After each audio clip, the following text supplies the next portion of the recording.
Добродојавте во уште еден подкаст Мирисот на книгата. Овој пат ќе мирисаме на историја, а историјата мириса на трајни вредности. Имаме гостинка, родена Скопјанка, која расте во Охрид заедно со љубовта кон македонската историја, традиција и православие. Кога ја читате професионалната биографија за нејзиното образование, научните истражувања, темите за магистарски докторски трудови, секаде препознавате нејзината тематска прекупација, а таа е Македонија, нејзината историја од крајот на 19-тиот и почеток на 20-тиот век. Темелно посветено и одговорно, компаративно го изучува македонското минато во најтурбулентните историски моменти. Влюбеник во Македонија, македонската историја, култура и јазик, а тоа го потврдува преку дела. Научен советник и редовен професор при Институтот за национална историја во Скопје. Ке магистрира на односите помеѓу бугарското кнежество и македонското национално-ослободително движење, а ке докторира на животот и делото на Никола Петров Русински. Пишува монографија и биографска историографија за вистинските македонски јунаци, херои и патриоти, со особен пиетет и љубов. Автор е на повеќе монографии, научни трудови од областта на историјата на македонскиот народ, основач и прв председател на Македонското здружение на родители за борба против ракот и леукемија кај децата. На сите не одржа лекција дека Македонија се сака и брани со знаење и принципиелност. Наш гостинка во подкастот Мирисот на книгата, професор Наташа Котлар со незината биографија, односно историографија за Јане Сандански, за големиот јунак во македонската револуција. Добро ни дојдовте. Добро ве најдов, благодарам за убавата најава. Вакви дела, колку пати сме разговарале или со писателите и оние кои пишуваат белетристика, за мене се многу потешки да се пишуваат како еден тежок, специфичен жан, отколку да пишуваш белетристика во која што имаш сета слобода на светот. Кај вас мора строго научни податоци, факти, проверување и се она што ви се врочено. Колку време ја пишувавте биографијата, историографијата на Јане Сандански? Па ми требаше прилично време, да бидам искрена. Многумина мислеа дека тоа ќе се заврши за 6 месеци. Ако ги избројам месеците, мислам дека ми требаше година и пол. Меѓутоа, година и пол со оглед дека јас сум сепак примарно историчар. И не можам да ја дозволам ниту на мојата мисла, ниту на мојот стил една широчина и една леснотија во изразот. Мора да биде постегнат, посуров, за да биде сепак во рамките на историска научна литература. Но во секој случај, ние немаме вакви дела кои што ни ги представуваат нашите историски личности и како животна врвица на определен човек, но и како дело, дали било револуционерно, политичко, општествено или слично. Јас за прв пат се соучив со овој жанр, да пишувам биографии на определени историски личности, кога ја работев мојата докторска тема. Таа се однесуваше на Никола Петров Русински и многумина од моите колеги често пати знаеа да искоментираат, а тоа е лесно, има оставено сеќавања. Најдете ги сеќавањата, колеги. Меѓутоа, за да излезе целокупното дело како што треба, покрај сеќавањата, јас морам да го проверам човекот, неговиот живот. Ние во историјата имаме и примарни, и секундарни, и терцијални извори. Сеќавањата се во терцијалните, ако немам веќе некои други. Таа компарација, тоа прочистување на документацијата, дали е објавена или не објавена, веќе отвара едно широко поле за работа, за преиспитување. Меѓутоа, јас секогаш морам да му пристапам на материјалот со сета ограда кон мојата субјективна насоченост кон ликот. Дали станува збор за Јане Сандански или за некој друг... Или за Никола Русински, или за Гоце Делчев. Мора да се оградите во таква една намера да опишете нечија животна врвица и функција. Јас тоа го велам функција. Без разлика дали се работи за преродбеник или за револуционер, меѓутоа ние ги цениме тие луѓе според дејството кое што е во функција на определена историографија или историја, во случајов македонската. Историјата ги раѓа сите други функции, значи во нив ги спомнувате македонската природба, македонските природбеници, браќата Миладиновци. Интересен податок уште на почетокот за презимето, потеклото на презимето на Сандански. Морам да споменам дека Јане Сандански покрај Гоце Делчев и Јордан Пиперката се најопеаните македонски јунаци во народните песни.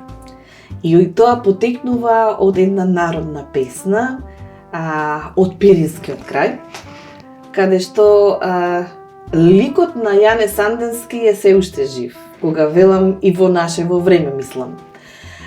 Така што има, како анегдота е преточена во тие фолклористички материјали, дека потеклото на неговото презиме е од тоа што неговата мајка била во Зандани, поточно во затвор.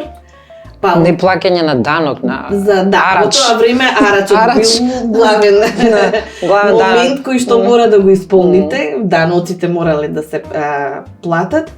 И наводно неговата мајка се породила во затворот и во Занданите и од тука се прави една асоциација меѓу Зандана и Сандански, Зандански, Сандански. Меѓутоа тоа е во доменот на народното толкување на нештата, бидејќи Јане Сандански е поприлично присутен во таа народна фолклористичка содржина, посебно од Пиринскиот крај.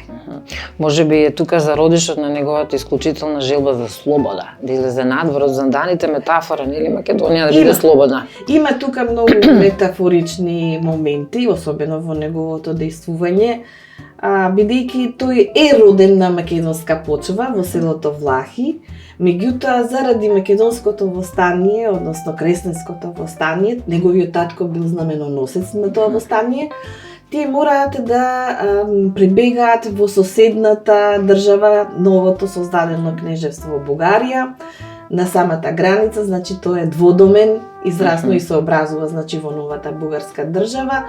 Меѓутоа во детските игри честопати знаел да биде главниот, оној кој што ја спроведувал правдата, правдината или ги дисциплинирал другите кои што не се однесувале како што треба во тоа време. Ете ги лидерските способности да знае да води водач и сите атрибути како да ги имаат нашите револуционери Гоце Делчев и Никола Русински на оние древните антички јунаци. Антички се, со дури со хибрисот, кршење на законите во име на своите идеали. Знаат да бидат и дрски во својата.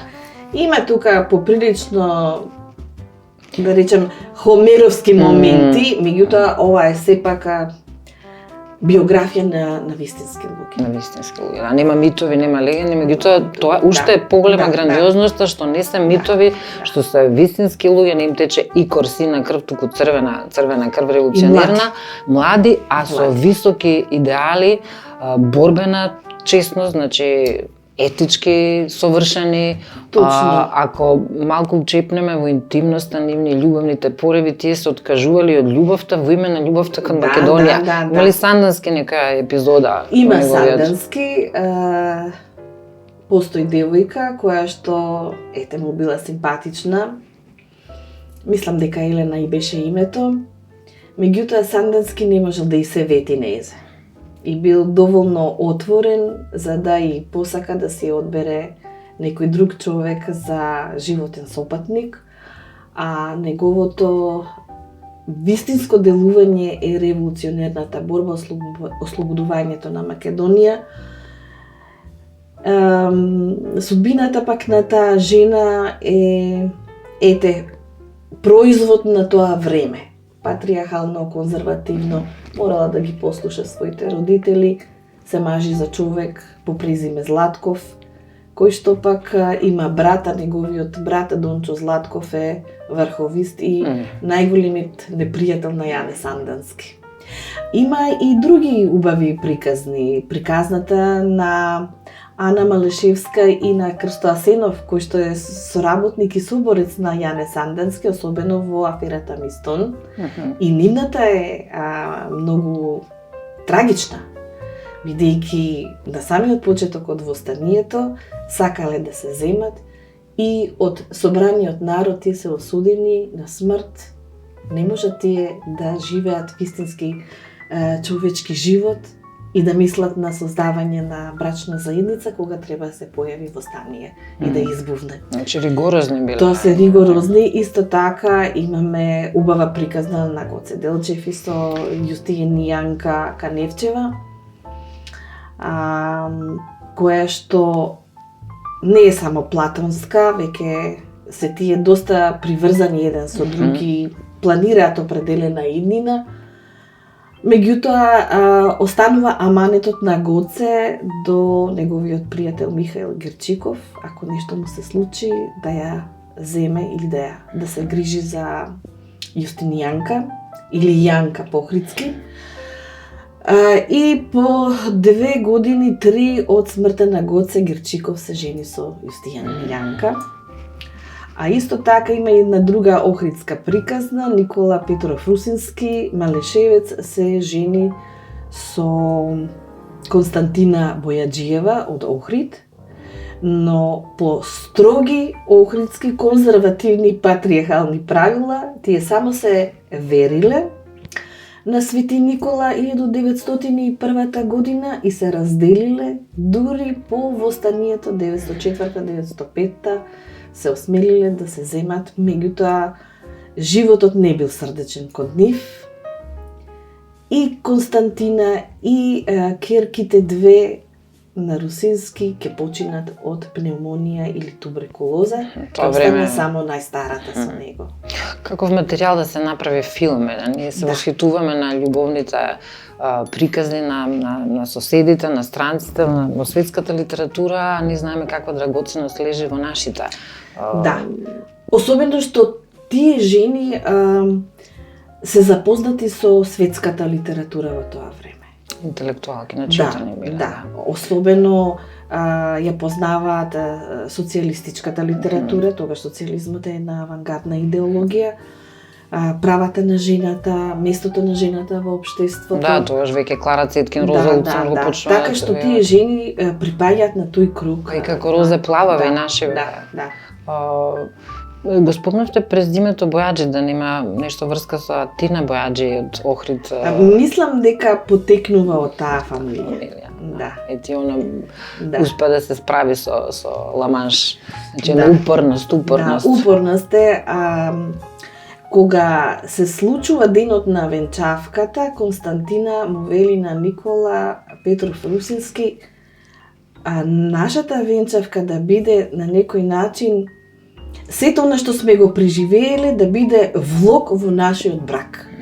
Независно од она што предстои пред нашите животи.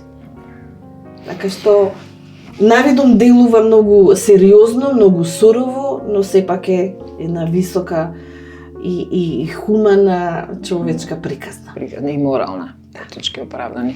Го спомнавме неколку пати Охрид, што кога растевте во Охрид во тој период кога живеевте, има и влијанието е Охрид со сета негова култура, со една културна баштина, со ние цркви, со православието, да се развие кај вас љубов кон историјата и кон македонската историја, вашиот истражувачки дух. Секако, знаете, јас сум поклоник на она што Фројд го има кажано, дека детето е татко на човек. Првите 7 години. Првите 7 години се тие. Карактерот. Да. А тие мои први години се одвива под зидините на Климентовата црква во Охрид. Сега е позната како Плавшник. Во мое време беше позната како Имарет. Фактички даваше основа и на муслиманското и на христијанското население да го чествува светецот секој на свој начин, бидејќи самото име Имарет потекнува од турскиот збор Јатна кујна и таму се доделувале обруци за сите оние кои што не може да Ево го Алеф, обеджувањето на сите религии. Така што местото на Свети Климент и со доаѓањето на османлиските не само војска, туку и представници на тој простор, бил не само значен за христијанското население, туку и за муслиманското. Иако дел од црквата е разрушена и претворена во џамија, меѓутоа историјата покажала дека луѓето нашле начин за некое живење, тоа заедничко живење. А знаете, покрај Климентовата црква таму се наоѓа и рано христијанска базилика и со простор каде што се вршело првичното крштевање на првичните христијански заедници, а после нив следат зидините на Самуиловата тврдина.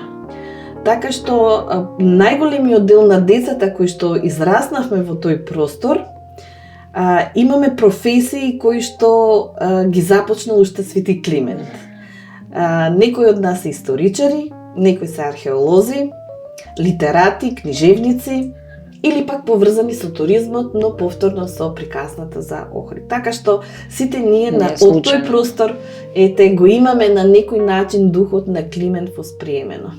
Еснавскиот дел од вашето семејство, менаџерските моменти. Да. Она што обично велат луѓето кога се работи за професија на историчар, на литерат, ние велиме па тој човек нема да може да менаџира еден град, па му недостасува. И тоа никој не знаеше дека Наташа Котлар потекна баш едно трговско семејство, каде што малку да ми раскажеме. Да, секако. Честопати мене ми приоѓаат луѓе мислејќи дека сум со хрватско етничко потекло заради презимето. Котлар. Да. И морам на луѓето да им објаснам дека во југозападна Македонија честопати презимињата имаат подруг карактер, поврзани со занаетите. Со занаетите. А пак моето презиме е резултат на анегдота.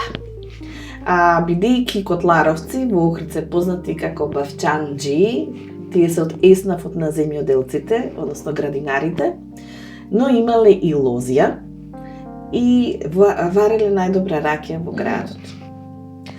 Како се варела ракијата, моите предци со своите комши и соседи ја испиле целата ракија во еден период. На крајот го земале и котелот го продале за да купат ракија, за да цело мало може да пие и ракија и вино. Така што презимето ми е од анегдота. И весела. Да, весела анегдота. Така што честопати ние се разликуваме од другите, од рибарскиот еснав. Ние го славиме Свети Трифун како еснав, а тие Свети Јован. Така што поделени во свети, со определени светци. И тоа одлично, има рамнотежа, ќе си одите едни ке други, замислете сите во исто време еден сега од тоа земјоделско семејство, другите генерации веќе имаат други професии. Повеќето се интелектуалци, некои се лекари, некои се трговци. Мојата мајка беше одличен трговец, бидејќи беше ученик во средното економско училиште во Охрид, Свети Наум Охридски. И како првенец на тоа училиште добила стипендија да студира политички науки во Загреб. Меѓутоа, бидејќи била прилично млада, со татко ми наместо Загреб дошле во Скопје и го започнуваат животот во Скопје. Татко ми е иначе доаен на Охридското радио, беше новинар поприлично години, но веќе од 1973 или 74 веќе станува и тој трговец. Ете го моментот кој е битен да се каже. Завршивте Јосип Брз, една од скопските гимназии која важеше за шминкерска гимназија, барем во мое време. И многу интересно што ние во тој период гимназија малку предходно живеевме со стрип јунаците и ги читавме Алан Форд, Блек Стена, Командант Марк Вајатер, Текст Вилер. Вашите јунаци се други, меѓутоа Јане Сандански, Гоце Делчев и Никола Русински се всушност вистинските јунаци на Македонија кои треба да се барем не само да се пишуваат книги како вие што пишувате, и овие книги јас би ги дала за лектира да ги обработуваат, ние го работиме Приличев, автобиографијата на Приличев, меѓутоа може да се работи и вакво нешто затоа што многу малку се знае, многу површно знаеме за вистинските македонски јунаци кои се пограндиозни и се реални, што кажавме, а не измислени ликови. Знаете, јас додека бев во гимназија, барем кај себе самата расчистив дека од факторите на интелигенција ги имам оние фактори кои што се однесуваат на литература, на историја, на јазици. Не ми одеше хемијата и физиката. Десна и лева хемисфера не може двете функционираат. Барем таму расчистив за што можам во иднина да се определам. Но од секогаш ми било така фасцинантно кога имавме часови по литература. Например, зошто Бајрон го пишува тоа или Балзака го напишал тоа дело, или зошто Толстој токму тоа го напишал. И се историски поврзано. Или зошто Тургење го пишува спроти новите дни. Од секогаш ми било интересно кои се условите, кои се приликите, општествено-политички кои што влијаат еден автор да напише едно такво дело. Може би затоа и се определив кон историјата, но сакав и друго да споменам. Јас работам во Институтот за национална историја. Во институтот првата генерација на истражувачи беа луѓе кои што истовремено беа и писатели и историчари. Тука својата кариера започна или завршија првата генерација Ангел Динев, Ѓорѓе Баџиев. Не случајно е Пустина негово дело. Да, тоа е историски фактички, психолошки роман со историска основа. Исто така Ташко Ѓорѓиевски. Црно сема. Понатаму Симон Драко. Сите. Значи тоа се луѓе кои што навистина го поставија темелот на институтот, не само да бидеме во една сурова форма определени кон архивската граѓа, туку мораме да ги гледаме сите аспекти на она што представува живот во момент. И фасцинантното е што и да смениме историјата и нешто да се промени, литературните дела не може никој да ги смени. Толку многу имаме и овие дела што ги набројавме, и да не набројавам други, и Пиреј, каде што точно се прикажани артефакти од македонската историја. И тие податоци, зборникот на Миладиновци, тоа е наша Библија, каде што ги имаш буквално доказите дека македонскиот народен јазик живее. Како беше тоа показателка на умственото на умствениот степен на еден народ. Како да полека скала, и градација полека, и зошто ете ги историските услови се чудат, обично прашувате како кога насловете булгарски народни муцор, беам натрима вкупно 75 беа, како беа од 366 вкупно, и условите, значи ако не можел така, тогаш морал и среќа, јас постојано го кажам, и ја имаме таа улица во Ѓорче Петров, Јосип Јуре Штросмер, викам не може му текне некој да е преминал, ќе се тепам тогаш, затоа што тоа е фактички нашиот мецена, му даван или кеш пари на Константин Младенов да го отпечати зборникот, да не било тоа 1861 година, дури сега немаше што да се... И фактички го одразува сваќањето на едно време и на една категорија на луѓе, политички, црковни, за определени термини кои што се рецидиви од претходниот период, од феудалниот период, каде што таму па владее социјалната стратификација и значењето на термините ги бараме прво во таа социјална стратификација, а потоа во политичкиот домен. Меѓутоа, ако не постои таа учена разработка, знаете, често пати спомнува дури во договор, нели сега имаме, да се толкува историјата според определени факти и докази. Може да се толкува нештото само на еден учен, еснавски начин. Не можете секој факт да го прогласите за значаен историски факт. Има многу факти. Но само кога ќе влезат во таа центрифуга на премерување, на услови, на прилики, на контекст, станува историски факт. И мора тоа да го прави човек кој што сепак е учен за толкување на фактите.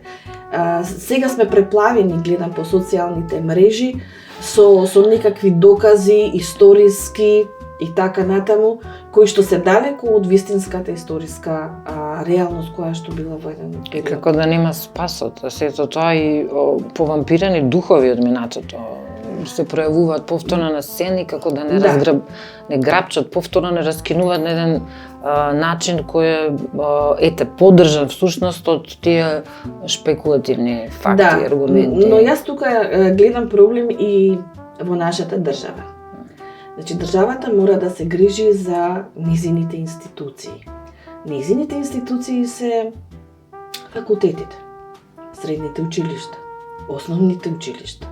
Па ако сакате и градинките, првото образование и воспитување ги одобиваат децата во тие установи. Ако ние како држава не го штитиме и не го браниме она што се создава во образовната, во научната и во културната сфера, тогаш ќе оставиме простор за вакви неверојатни мистификации, шпекулации. Можам да замислам како вие која познавате суштината. Многу потешко ја преживувате отколку ние обичните кои толку работи не знаеме и не знаеме што не чека. Јас ја видов емоцијата кога бевме во оној непристоен предлог пред парламентот за јазикот и се тоа. Дали гледате некоја перспектива? Дали гледате излаз од една наметната ситуација? Знаете, јас да одговорам со она што му даваше сила на Прометеј. Колку повеќе одеше до Геја, до мајката земја, добиваше сила. Ако ние како народ не успееме да ја земеме силата од самите нас, енергијата, но и авангардноста која што мора да ја најдеме, мислам дека не ни предстојат оптимистички времења. Неодамно имаше едно спорно прашање во врска со Ѓорѓе Пулевски, па неговото презиме дека всушност со српско потекло и тука почна да се фрлаат копја во вис, особено на Facebook, едни прашалници кој е чиф.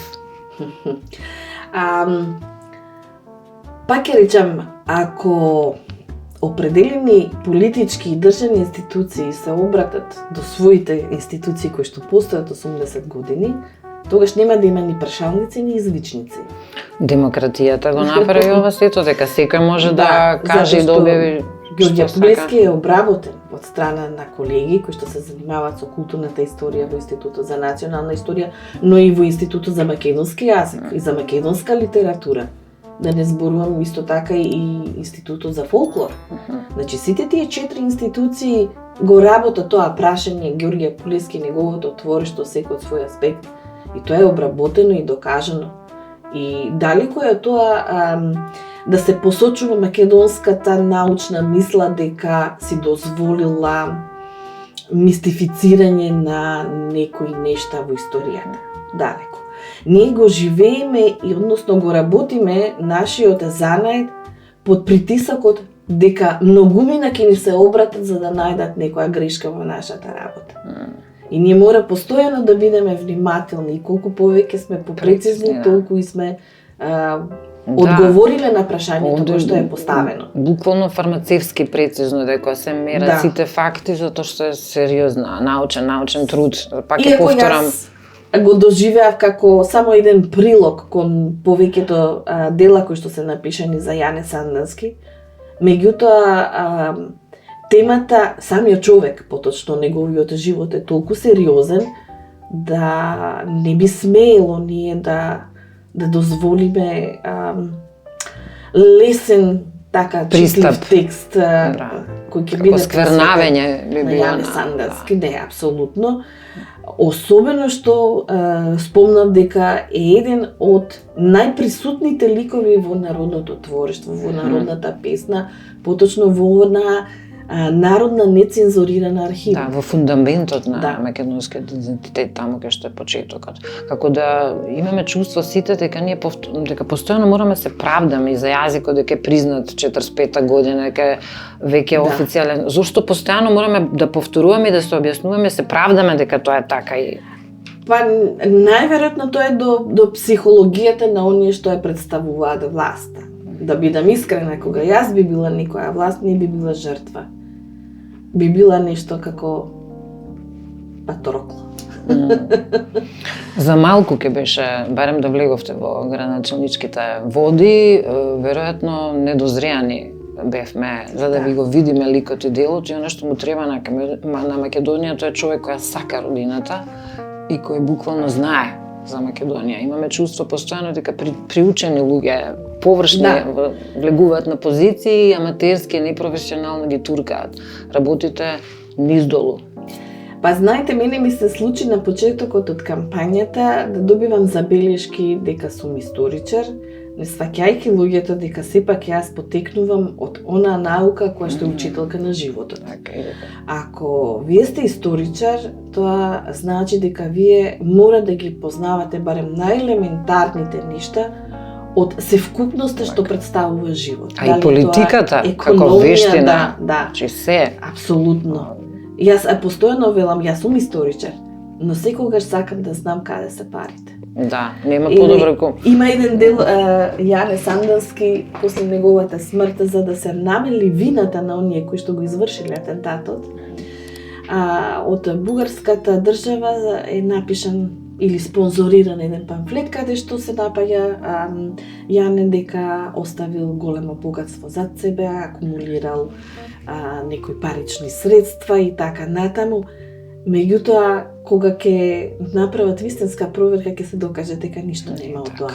Меѓутоа, секогаш постојат тие патеки кои што треба да се внимава на парите. И самиот чин награбнувањето на мистон е фактички доаѓање до материјални средства кои требаат на организацијата да се развие. Бидејќи ние имаме еден специфичен момент во македонското револуционерно движење. Буржуазијата не го помага. Таа е врзана со други некои институции од кои што сака да влече пари. Тоа е Цариградската патријаршија или екзархијата. Многу е мал делот на македонската домашна буржуазија која вложува пари средства во организацијата. Сега ме подсетивте Црнила. Коле Чашуле токму тоа се врзуваат со бугарската аристократија и врховистите и живеат комотно во таа комфортна зона, забораваат на суштината. Така што она што било тогаш го имаме и сега. Ни се повторува ли историјата? Да, се повторува. Се повторува, но мудрите народи или луѓе или заедници гледаат да извлечат поуки. Така е, историјата треба да се повтори, ама не да бидеш повторач во историјата. За крај, дали планирате уште еден наш македонски револуционер да истражите па да го овековечите низ една ваква? Секако. Меѓутоа, во моментов малку се тргнав од биографските проследувања. Во моментов сега работам со една дипломатска материја. Тоа се британски документи за историјата на Македонија од 1909 година до почетокот на Балканските војни. Значи од средниот век словенска писменост 900... Не, од 1900, паралелно 900, не помислам. Значи тоа е воведот или увертирата во војните и таму повторно има и економија и политика и на секое зошто има затоа. Одлично. И ќе ви се радуваме. Благодарам што бевте гостинка во подкастот. А ви понатаму читате историја, нештата ви бидат појасни затоа што секој зошто има затоа. И останете на страница МК.